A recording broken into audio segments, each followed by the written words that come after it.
అదరగొట్టే కారం రంగు రుచి ఆచి కారం పొడి. అందరి నోట్లో తీపిని పెంచే అరటి రైతుల నోట్లో మాత్రం చేదులు మిగులుస్తోంది.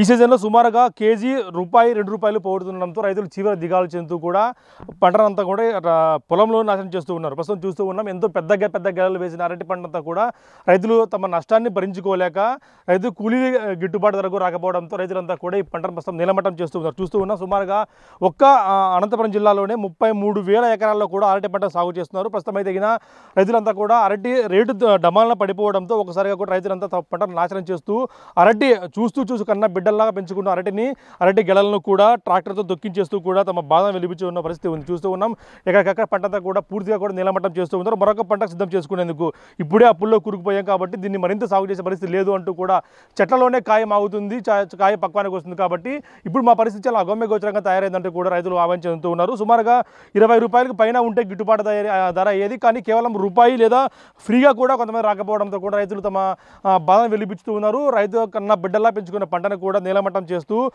కళ్ళెదురుగా పంట పోతున్నా, కళ్ళంటే నీరు వస్తున్నా కూడా అలాగే మరొక పంట వేసుకునేందుకు కూడా వారంతా కూడా సిద్ధమవుతున్నారు. ప్రస్తుతం అంతా రైతుల్లో మనం మాట్లాడే ప్రయత్నిద్దాం. ఎంత పెట్టుబడి వస్తుంది, ఎంత నష్టం వచ్చిందని మనం కనుక్కునే ప్రయత్నిద్దాం. అన్న, మీది ఎట్లా, మీకు ఎన్ని ఎకరాలు మీరు పంట పెట్టారు, ఎంత నష్టం వచ్చింది మీకు? మేము ఇప్పుడు 5 ఎకరాలు పెట్టాము పంట, అరటి పంట. గతంలో 3 ఎకరాలు పెట్టాము, ఇప్పుడు మళ్ళీ 3 ఎకరాలు పెట్టాము.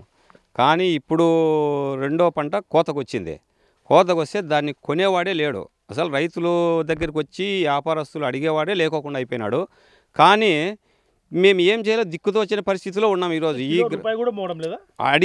అడిగేవాడే లేడు, వ్యాపారస్తులే రాలేదు. అసలు వచ్చినా చూసుకొని పోవడము, ఎంత కాయ బాగున్నా కూడా బాగలేదని చెప్పి ఏదో పేరు చెప్పారు. చాలా బాగుంది, ఎంతో నాణ్యతంగా ఉంది, కాయ కూడా తినేందుకు రుచిగా ఉంటుంది, ఇంత పెద్ద సైజు ఉన్నా కూడా రావటం లేదా, ముందుకు రాలేదు. నా ఉరువే రాలేదు. రైతుల దగ్గరికి అసలు వ్యాపారస్తుడే రాలేదు.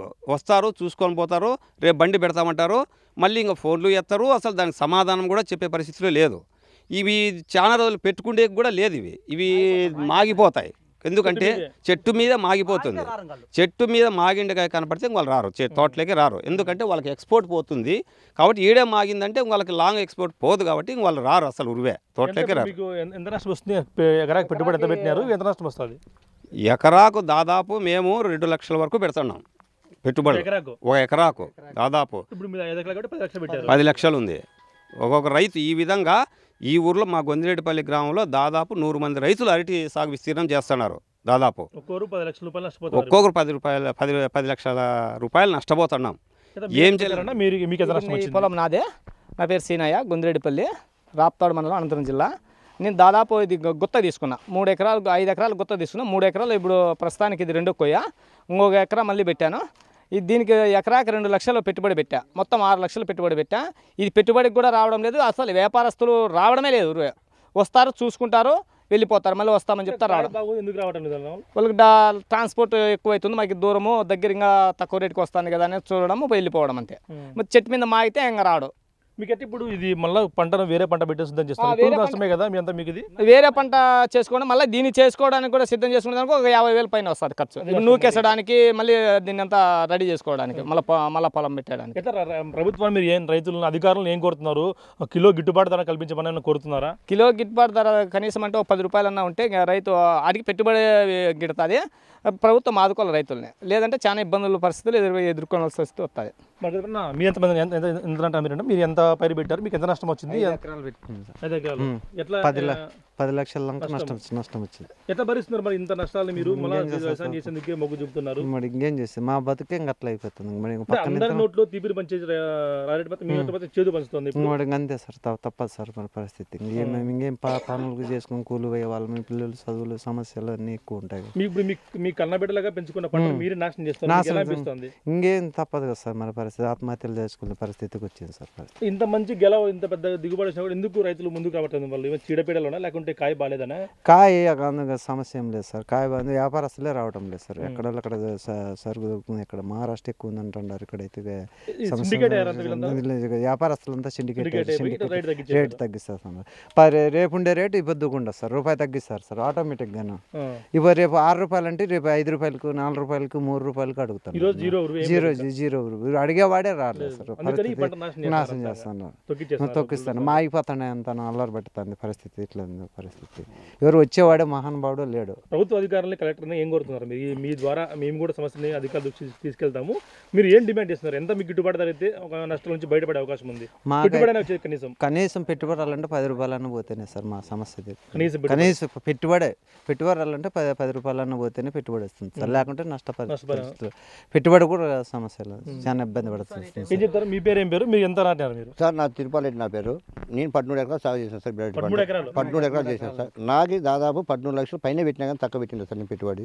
నేను ఈరోజు ఏం చేయాలో నాకే అప్పులు చేసి పెట్టాను. అప్పుల్లో ఏం చేయాలో ఏం కాదో నాకే దిక్కుదేసిన పరిస్థితులు ఉన్నాయి. పిల్లలకు కూడా మీరు అంత ఖర్చు పెట్టారు, పైరు ఖర్చు పెట్టారు, కానీ ఈ మీ కళ్ళెదురుగా ఇప్పుడు మీ పంటను అంతా నాశనం చేస్తారు. ఎలా అనిపిస్తుంది మీకు? బాధగా ఉందా? చాలా బాధగా అంటే చాలా బాధ వేస్తాను సార్. దీని గురించి ఏడుపు వస్తుంది. తట్టుకోలేని పరిస్థితులు ఉన్నాం సార్. అధికారులు తక్షణమే మాకి ప్రభుత్వం నుండి ఏదైనా సాయం చేయాలని, గిట్టుబాటు ధర కనీసం గిట్టుబాటు ధర 10 రూపాయలన్నా పైన ఉంటేనే మాకు గిట్టుబాటు ధర అవుతుంది కదా సార్, లేకుండా గిట్టుబాటు కాదు సార్. ఇప్పుడు ఉండే మందుల రేట్లలో మాకైతే గిట్టుబాటు ధర కాదు సార్ ఇది. ఇప్పుడైతేను సిండికేట్ సార్, ఇదంతా వ్యాపారం అంతా సిండికేట్ అయ్యేది సార్. నైట్ సిండికేట్ అయ్యేది, పొద్దున్నే బండ్లు రాకుండా ఆపేసేది వచ్చేది, మళ్ళీ కాటకాడికి వచ్చేది. మా ఇప్పుడు 4 రూపాయలు మాట్లాడి 3 రూపాయలు కోసిపోతామంటే సార్ రాండి అంటున్నాం సార్. ఇంకేం అప్పటికే రావటం లేదు. ఉండాలి సార్, అంత సిండికేట్ సార్ ఇదంతా. పరిస్థితి ఇట్లాగే తయారైతే రైతుల పరిస్థితి ఎలా ఉంటుంది? రైతుల పరిస్థితి ఇంకా ఆత్మహత్యలే శరణం సార్. మాకు ఆత్మహత్యలే శరణం. అందులో మాకు ప్రభుత్వం నుండి ఏదైనా కానీ మాకు నష్టపరిహారం చెల్లించే కానీ ప్రభుత్వాన్ని కోరుకుంటున్నాం సార్ మేము. మరొక రైతులను మాట్లాడే పరిస్థితి. ఎందుకంటే ఈ ఎంతో వేల లక్షల పెట్టుబడి పెట్టి వీరంతా కూడా వ్యవసాయం చేసినారు, కానీ ఒకసారిగా ఇట్లా పంట నష్టపోయి వీళ్ళ కళ్ళెదురుగానే పంట నాశనం చేస్తున్నారు. వీరంతా ఎట్లా మీ కళ్ళెదురుగా మీరు పంట నాశనం చేస్తే మీకు ఎలా అనిపిస్తుంది? ఎంత పెట్టుబడి పెట్టారు మీరు? మేము 4 ఎకరాలు పెట్టినాం సార్. 4 ఎకరాలు పెట్టినాము. ఎకరాకి 2 లక్షలు పెట్టినాం సార్. ఎకరాకి పెట్టుబడి 8 లక్షలు పెట్టుబడి పెట్టినాము. కనీసం ఇప్పుడు మాట్లాడిచ్చే నాతుడు కానీ లేడు సార్. కనీసం లాస్ట్ 2 రూపాయలతో కొట్టకపోయే నాతుడు కానీ లేడు. ఇంకా రైతులు ఇంక లాభోదీప కొట్టుకునే పరిస్థితి వచ్చింది సార్ మా రైతులకు. ఇంకా కనీసం లాస్ట్ మద్దతు ధర 10 రూపాయలన్నా ఉంటే గిట్టుబాటు అవుతుంది. లేదంటే ఇంత పెద్ద గెల వచ్చింది కదా, ఇవన్నీ ఇంత పెద్ద మీకు గెల మీకు బాధ అనిపించలేదా? బాధ అనిపిస్తాం సార్. మళ్ళీ ఏం చేస్తాం సార్? ఇంకా దానికి ఎదురుగా పెట్టుకొని ఏం చేయాలి సార్? దాన్ని చూసుకుంటే ఎదురుకుంటూ ఉండాలి. ఇంకా మురుకు దొబ్బేసుకుంటే నెక్స్ట్ పంట అన్న ఇది చేసుకోవచ్చు అని ఆరుతుంది భూమని దాని మీద ఉన్నాం సార్ రైతులు. ప్రభుత్వం ఏమొచ్చి అధికారులు వచ్చారా చూసిపోయి? రాలేదు సార్ ఇంతవరకు. అధికారులు అయితే ఒక్కరు రాలే. గిట్టుబాటు ఏ ఒక్కరు లేరు సార్. నాతోటే లేరు. మాకు అరటి ఇప్పుడు నష్టపోయిన వాళ్ళకందరికీ కనీసం ప్రభుత్వము ఇప్పుడు తుఫాన్లు వరదలు వచ్చిన వాళ్ళకి నష్టపరిహారం ఇస్తున్నారు.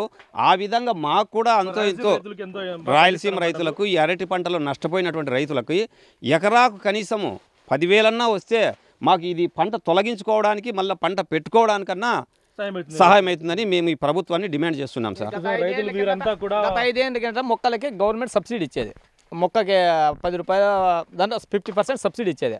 ఇప్పుడు సబ్సిడీ కూడా 7 ఏళ్ళు అవుతుంది, సబ్సిడీ కూడా లేదు. అప్పుడు గవర్నమెంట్ ఏమి మొక్కలకు కానీ ఎటువంటి సబ్సిడీ లేదు. ఇంతకుముందు సబ్సిడీ ఇచ్చేది 14 నుంచి 19 వరకు సబ్సిడీ ఇచ్చింది. మొక్కకి 50% సబ్సిడీ ఇచ్చి పెట్టుబడికి ఇచ్చేవాళ్ళు.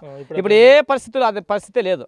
కనీసం మదన్న ఇస్తే సగం రైతుకి పెట్టుబడి తగ్గిపోయేది. మొక్కకు 10 రూపాయలు ఇచ్చినా మేము 15 రూపాయలు పెట్టుకునే వాళ్ళు 7 రూపాయలు సగం ఇచ్చినా కానీ మాకు తగ్గించాను. ఇప్పుడైతే ఆ పరిస్థితి కూడా లేదు. రైతులంతా ఒకటి డిమాండ్ చేస్తున్నారు. ఇప్పటికైనా రైతులు కనీసం కొంతమంది ఆదుకుంటే ఈ ఒక గ్రామంలోనే కనీసం 100 మంది రైతులు పైగా ఈ అరటి పంట సాగు చేశారు. కనీసం 3 నుంచి 400 ఎకరాల్లో ఈ అరటి పంట సాగు చేశారు, కానీ ఏ ఒక్కరికి కూడా సహాయం అందిన పరిస్థితి లేదు. ఇప్పటికైనా కనీసం అధికారులు మేలుకుంటే మిగతా పంటకైనా సరే గిట్టుబాటు ధర వచ్చే అవకాశం ఉంది. కనీసం 2 రూపాయలు కిలో కొనేవాడు నాదురు కూడా లేడు.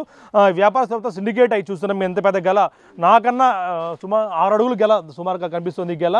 ఇట్లాంటి గెలలన్నీ కూడా ఇప్పుడు రైతులు కళ్ళెదురుగానే మట్టిలో కొట్టుకుపోతుంటే వారు ఏడ్చుకుంటా చూడకుండా ఉండలేక దూరంగా వెళ్ళి కూర్చున్న పరిస్థితి ఉంది. ఇప్పటికే అధికారులు, జిల్లా కలెక్టర్ మేల్కొని త్వరితగతిన ఈ సమస్యకు పరిష్కారం లభిస్తే అరటి రైతులు ఎంతో కొంత లాభాలు రాకపోయినా కనీసం పెట్టుబడి అయినా మిగిలే అవకాశం ఉందంటే కూడా రైతులు ఆపోతున్నారు. Video Prasad big TV Anantapuram నుంచి.